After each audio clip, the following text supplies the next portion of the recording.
Unajua siasa hii ya Kenya inaendaga vile mambo iko kwa kila wakati. This season ni ya DCP.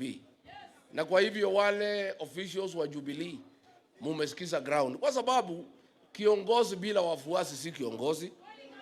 Sasa hao officials wote wameambiwa na wananchi wa Nairobi ya kwamba ile chama inavuma, chama ambaye ndio iko, chama ambaye itashinda viti yote Nairobi, chama ambaye itaunda serikali ijayo ni chama ya DCP.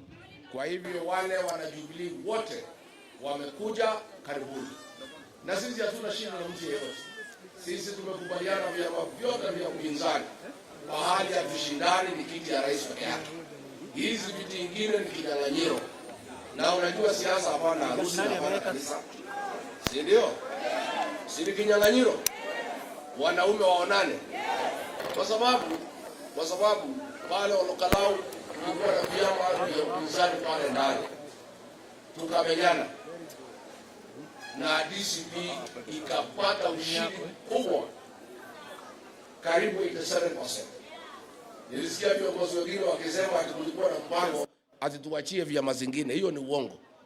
Hii uongozi hapana moto ya sigara. Ati mtu anaweza tu kukupatia hivi hivi. Lazima uende kwa wananchi. Kwa hivyo hatutaki watu viongozi wadanganyane. Ati DCP ilikuwa iwachie mtu wa Olokalau. Hiyo kiti ni ya raia hapana ya mtu. Na kwa hivyo niambie vyama vyote, mimi ni mtu napenda multi-party democracy. Na mimi napenda vyama vyote tushindane. Kwa sababu itasaidia kwa voter turnout ya presidential vote.